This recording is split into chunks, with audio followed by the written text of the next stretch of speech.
본능은 관계를 향해 흐르는 에너지이며 인간은 근본적으로 외로움을 견디기 위해 대상을 찾는 존재다. 아이는 버림받는 것보다 나쁜 대상이라도 붙잡고 있는 편을 선택하는데 이것이 초기 관계가 내면으로 고착되는 이유입니다.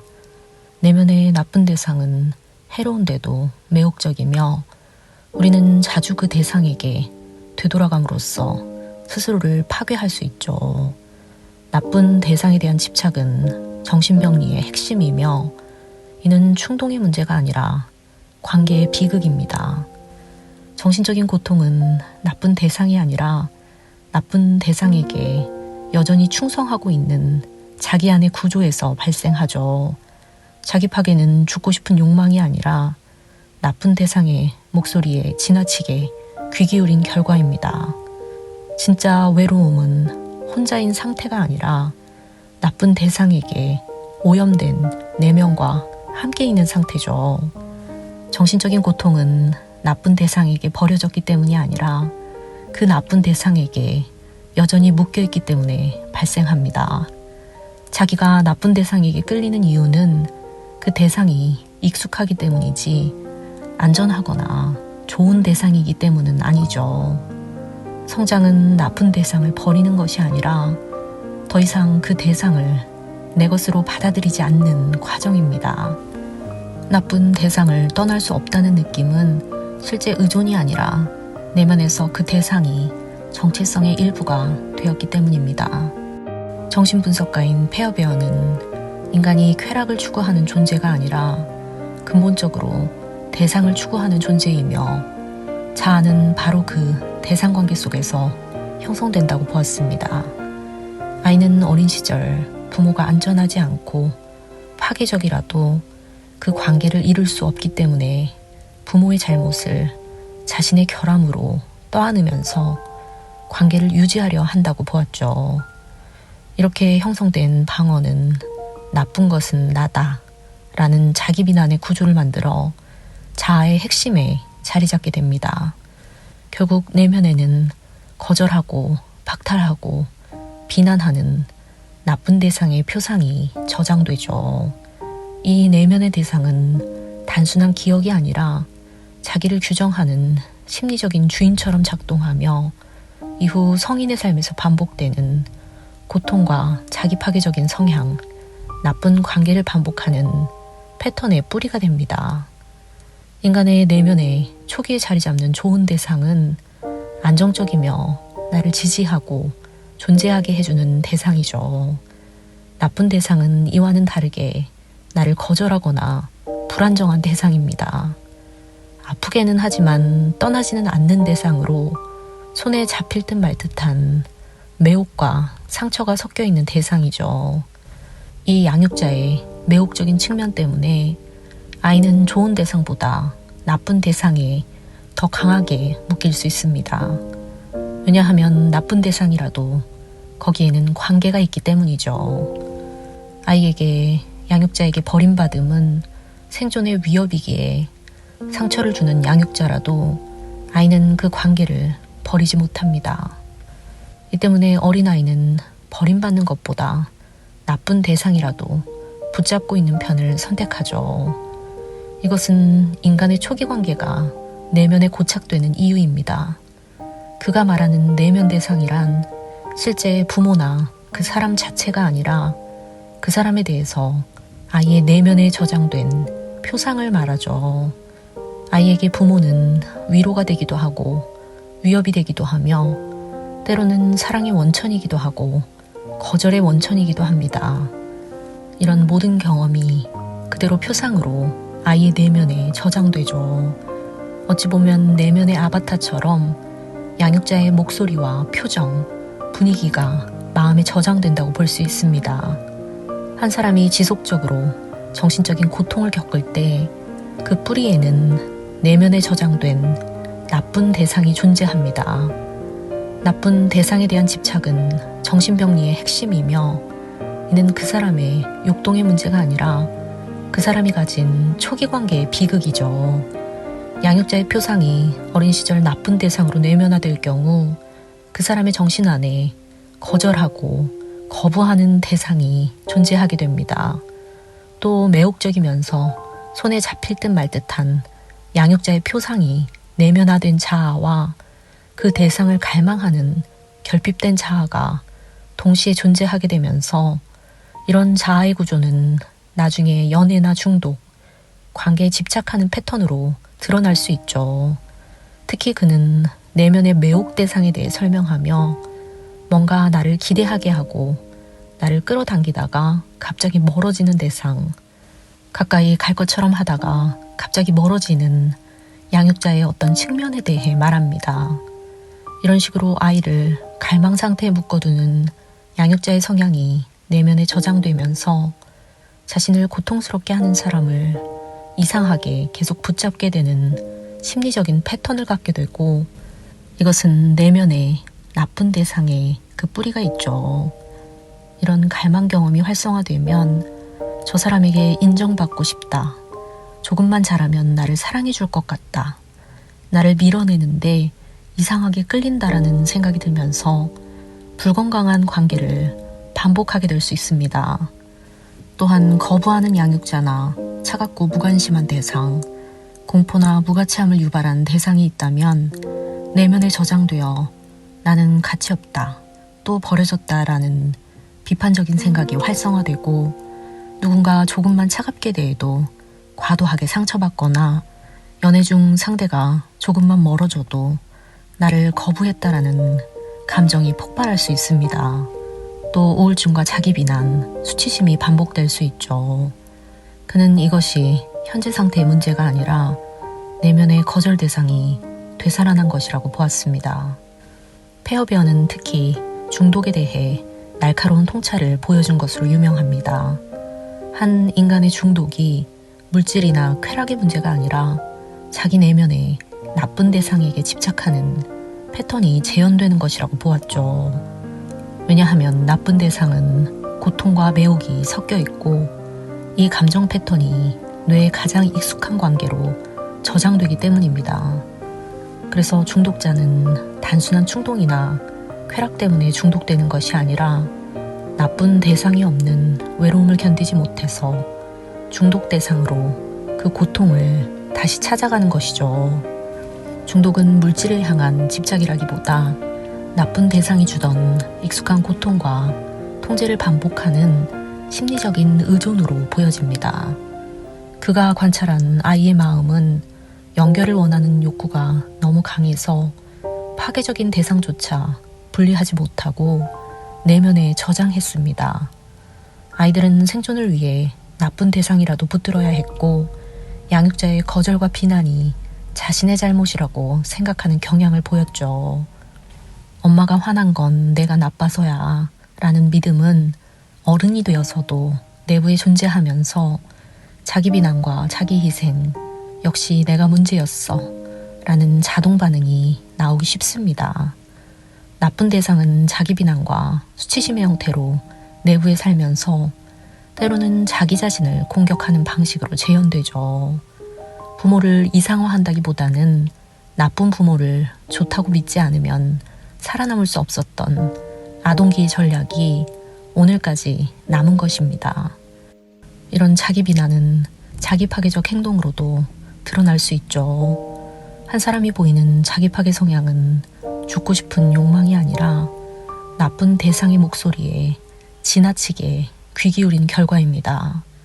그 사람의 내면에 자리 잡은 자기를 비난하고 거절하는 목소리가 이미 자기의 주인이 되어버린 상태를 보여주죠. 아이에게 부모는 생존 그 자체입니다. 아이는 부모가 정말 나쁜 사람이라고 생각하지 못하죠. 그렇게 되면 관계를 잃고 생존이 위험해지기 때문입니다. 아이는 내가 나쁜 거다 라는 선택을 하면서 부모의 비판적인 태도는 내면에 자기에게로 방향이 바뀝니다. 이렇게 되면 과거 양육자의 태도나 말투가 통째로 내면 구조로 저장됩니다. 네가 문제야. 너는 벌 받아야 해. 이런 식으로 나쁜 대상의 목소리를 내면에서 다시 재생하죠. 사람은 진짜로 죽고 싶거나 자기를 벌 주고 싶은 것이 아니라 엄마가 나를 원치 않았어.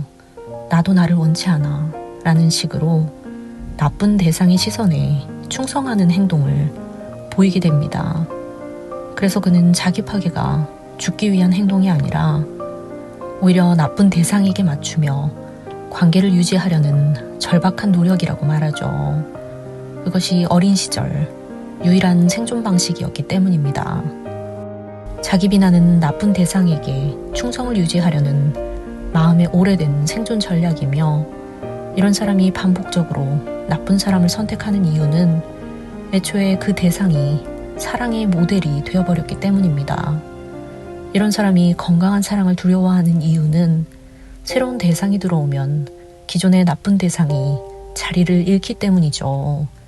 좋은 대상이 나타났을 때 불편해지는 이유도 나쁜 대상이 내면에서 반격하기 때문입니다. 이 때문에 도움을 줄 때는 이 사람의 내면에 나쁜 대상이 차지하고 있던 자리를 조용하고 안정적인 방식으로 대체해야 합니다. 이런 심리적인 중독은 즐거움이 아니라 나쁜 대상에게 길들여진 친숙함을 반복하려는 충동이죠. 이 사람의 내면이 성장하는 것은 나쁜 대상을 용서할 때가 아니라 그 대상을 더 이상 내면 구조의 중심으로 두지 않는 일입니다. 치유는 더 이상 나쁜 대상에게 충성하지 않아도 안전하다는 것을 몸으로 느끼는 순간에 일어나죠. 그가 남긴 가장 강렬한 통찰 중 하나는 한 사람이 가진 정신적인 고통은 나쁜 대상 그 자체 때문이 아니라 나쁜 대상에게 여전히 충성하고 있는 자기 구조에서 발생한다라는 사실입니다. 그는 고통의 원인을 현재 현실이 아니라 내면의 관계 구조에서 찾았죠. 사실 나쁜 대상 자체는 이미 과거에 끝난 사건입니다. 부모의 거절, 사랑의 부재, 학대나 무관심, 잔인한 방식의 양육이 있었다 해도 이런 나쁜 대상은 이미 과거의 사건이죠. 문제는 과거 사건이 아니라 마음이 그 사건을 내면 대상으로 저장해버렸다는 사실입니다. 아이의 마음은 생존을 위해 부모를 버릴 수 없기에 부모의 나쁜 측면을 내부에 그대로 복제해서 저장합니다. 그 저장된 대상은 살아 움직이는 존재처럼 내부에서 작동하죠. 실제 부모가 지금 말하지 않아도 너는 별로 가치가 없어. 너 때문에 문제가 생긴 거야. 네가 나빠. 라는 목소리를 내면 대상이 대신 말합니다. 그 내면화된 부모는 주인으로 한 사람을 지배하게 되죠. 그래서 고통의 근원은 나쁜 대상 자체가 아니라 그 대상에 대한 충성 구조 때문입니다. 그래서 정신적인 고통의 본질은 내면의 나쁜 대상과 끝나지 않은 관계죠. 그러면 왜 인간은 이런 나쁜 대상에게 충성할까요? 대답은 단 하나죠. 아이에게는 나쁜 대상이 없음보다 안전하기 때문입니다. 엄마가 날 사랑하지 않는다 라는 사실은 관계가 무너지고 생존이 어려워지죠. 그래서 내가 나빠서 엄마가 저래 라고 편집하면 관계는 유지되고 생존 가능성도 높아집니다.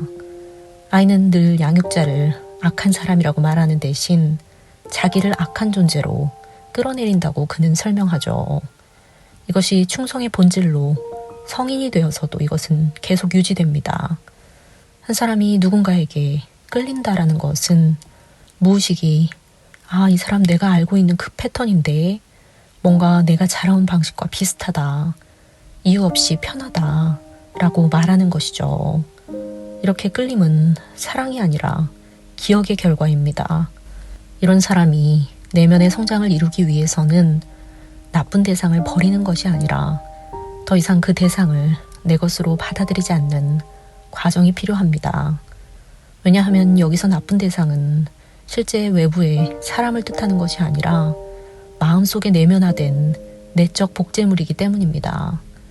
그래서 버린다는 말은 성립하지 않죠. 내적 성장은 제거가 아니라 재배치일 뿐입니다. 내면의 나쁜 대상을 삭제하는 것이 아니라 중심에서 주변부로 이동시키는 방식만이 가능하죠. 그 대상은 이미 내 안에 오랫동안 구조의 일부였기에 버린다는 방식으로는 사라지지 않습니다. 그 대상이 중심에서 주변부로 재배치되면 더 이상 나의 정체성을 좌우하지 않고 더 이상 그 대상의 목소리를 내 목소리로 착각하지 않게 되고 더 이상 그 대상의 기준으로 뭔가를 판단하지 않게 됩니다. 이것이 성장이죠. 건강한 변화란 새로운 좋은 대상과의 관계를 반복적으로 경험하면서 어린 시절부터 존재한 내부의 나쁜 대상을 대체하는 과정입니다. 인간이 반복적으로 비슷한 사람에게 상처받는 이유는 내면의 나쁜 대상이 외부에서 재현되기를 원하기 때문입니다. 우리가 어떤 관계에서 거부와 매혹을 동시에 느끼고 있다면 이는 내면의 나쁜 대상이 외부에서 재현되고 있다는 신호죠. 폐업에어는 한 사람의 중독, 술이나 약물, 도박이나 관계 중독까지도 물질을 향한 집착이 아니라 나쁜 대상이 주던 익숙한 고통과 통제를 반복하려는 심리적인 의존이라고 보았습니다. 중독은 그 물질을 통해 재현되는 나쁜 대상과의 관계에 대한 중독이라고 볼 수 있죠. 중독자는 익숙했던 대상과의 익숙한 고통을 재현하려고 합니다. 중독 대상과의 고통은 과거 나쁜 대상이나 나쁜 양육자와의 관계에서 경험했던 고통과 비슷하죠. 사랑과 고통이 동시에 엮여있던 감정을 중독이 다시 느끼게 해줍니다. 불건강한 양육자와 지낸 아이는 이제 나를 인정해줄까? 라는 기대에서 다시 가버렸네 라는 공허함을 경험합니다.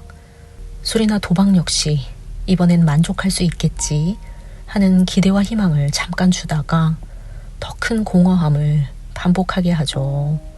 중독자는 결국 의존하고 기대하고 원하는 걸 받지 못하고 다시 구하고 절망하는 사이클을 반복합니다. 이것은 어린아이가 생존을 위해서 나쁜 대상이라도 잃지 않으려는 무의식적인 관계 유지와 매우 유사하죠. 그가 본 인간이 진짜 원하는 것은 쾌락이 아니라 관계죠. 인간의 기본 욕구는 연결입니다. 아이는 내가 존재하려면 누군가와 연결되어야 한다. 인정받아야 한다. 받아들여져야 한다를 먼저 느끼죠. 쾌락을 추구하는 것은 관계가 실패했을 때 그 공허함을 메우려는 보상적인 행동일 때가 많습니다. 그래서 관계가 안정적인 경우 쾌락 추구는 확연히 줄어드는 것을 볼 수 있죠. 이 때문에 성장은 나쁜 대상을 버리는 것이 아니라 새로운 대상 속에서 자기를 다시 구성하는 과정입니다. 새로운 경험이 들어오면 한 사람은 내가 사랑받을 수도 있네, 내 곁에 머무르는 사람도 있네 라는 식으로 내면 구조가 재조직되죠. 그가 말하는 한 인간의 정체성은 내가 누구와 연결되었는지에 따라 결정됩니다. 우리가 진짜 원하는 것은 쾌락이 아니라 자기 존재를 만들어주는 연결이죠. 한편 그는 왜 한 인간이 느끼는 진짜 외로움은 혼자인 상태가 아니라 나쁜 대상에게 오염된 내면과 함께 있는 상태다 라고 말했을까요? 우리는 보통 외로움이 혼자 있어서 생긴다고 생각합니다. 그러나 외로움은 혼자 있어서가 아니라 누군가와 함께 있는데 그 누군가가 나를 비난하거나 거절하는 내부 대상일 때 생깁니다. 이는 한 인간이 방 안에 혼자 있어도 외롭지 않을 수 있고 많은 사람과 있어도 극도로 외로울 수 있다는 것을 의미하죠. 왜일까요? 외로움은 외부 상황이 아니라 내면 구조의 상태이기 때문이죠. 아이가 어릴 때 가장 파괴적인 경험은 부모의 침묵이나 무관심, 냉담함이나 비난입니다. 아이는 이를 내면 대상으로 저장하고 이후 인생에서 혼자 있을 때 내면에 저장된 비난하는 부모와 함께 있는 상태가 되죠. 이 대상은 너는 누구에게도 중요하지 않아. 아무도 널 원하지 않아. 너는 문제가 있어. 라는 내적 목소리를 끊임없이 속삭입니다. 그래서 외로움은 사실 혼자라서 느끼는 것이 아니라 나를 비난하는 내면의 부모와 함께 있기 때문에 느끼는 감정이죠. 아이에게 부모는 생존 그 자체이기에 부모가 나쁘더라도 버릴 수 없습니다. 혼자 있지만 나쁜 대상은 함께하고 있죠. 이 상태가 외로움입니다. 외로움은 내가 버려져서가 아니라 아직도 나쁜 대상으로부터 벗어나지 못해서 생기죠. 이 때문에 성장의 핵심 지표는 혼자 있어도 외롭지 않은 상태라고 볼 수 있습니다. 한 사람이 나쁜 대상을 쉽게 떠날 수 없다는 느낌은 사실 그 대상이 자기 정체성의 일부가 되어버렸기 때문입니다. 아이는 자기보다 관계가 먼저죠. 관계가 먼저 있고 그 관계를 통해 내가 생깁니다. 부모가 나에게 어떻게 반응했는지가 내 정체성의 뼈대를 만들죠. 그래서 부모의 반응은 나의 가치에 대한 감각과 내가 어떤 존재인지를 형성합니다. 이렇게 정체성은 부모라는 대상에서 파생되죠. 문제는 부모가 사랑해주는 대상이든 파괴적인 대상이든 상관이 없다는 사실입니다. 아이는 부모의 모든 모습을 자기 안에 저장해야만 살아남을 수 있습니다. 부모는 세계의 전부이고 부모와의 관계는 자기 존재감이기 때문에 부모가 파괴적이라 해도 그 대상은 나의 일부가 됩니다. 그래서 성인이 되어도 나쁜 대상을 떠나려고 하면 심리 내부에서 내 일부가 사라지는 것 같다라는 생각이 들죠. 이는 정체성 구조가 그 대상과 얽혀있기 때문입니다. 학대받는 사람들이 가해자를 떠나지 못하는 경우를 분석해보면 이는 단순한 의존이 아닙니다. 그 가해자는 그 사람을 정의하는 존재이기도 하고 그 사람을 바라보는 방식의 근원이 되기도 하죠. 자신을 학대하는 사람을 잃으면 자기를 상실하는 공포를 느낄 수 있습니다. 이렇게 인간은 자기를 상실하지 않기 위해 나쁜 대상이라도 붙잡고 자기 비난의 목소리를 붙잡고 변화를 죽음처럼 느낄 수 있습니다. 그런 경우 새로운 사람과의 관계를 갈망하면서도 좋은 대상이 들어오면 오래 붙잡아온 나쁜 대상 구조가 무너질까 두려워할 수 있죠. 나쁜 대상은 고통을 주지만 그 고통이 익숙하기 때문에 오히려 안정성처럼 느껴집니다. 이런 상황을 해결하기 위해서는 먼저 나쁜 대상의 목소리가 내 진짜 목소리는 아니다라는 것을 인식해야 합니다. 이건 내가 나에게 하는 말이 아니다. 이건 과거에 내게 중요했던 다른 사람의 목소리다. 내 목소리는 아니다. 라고 식별하고 거리를 두는 단계가 필요합니다. 또 가장 중요한 것은 더 이상 나쁜 대상을 이상화하지 않고 그들을 변명하거나 미화하지 않아야 하죠. 그들이 잘못했다 라는 감정적인 인식을 허용하고 억눌러온 분노와 슬픔을 인정해야 합니다. 이 단계는 정서적인 현실 검증을 해주죠. 이를 통해 나쁜 대상의 권위가 무너지게 됩니다. 세 번째로는 자기 연민 훈련이죠. 나쁜 대상은 자기 비난, 자기 혐오, 수치심의 목소리를 냅니다. 여기서 필요한 것은 자기 연민이죠. 나는 그때 최선을 다했어. 그건 내 잘못이 아니었어. 나는 비난받을 존재로 태어나지 않았어. 라고 되뇌이면서 내면 구조를 재구성합니다. 네 번째는 안전한 외부 사람들과 연결되는 경험을 쌓는 일이죠. 치유는 새로운 대상이 중심을 차지할 때 일어납니다. 안정적인 사랑과 감정을 받아주는 관계를 통해서 관계가 안전하다라는 중심을 만들어야 합니다.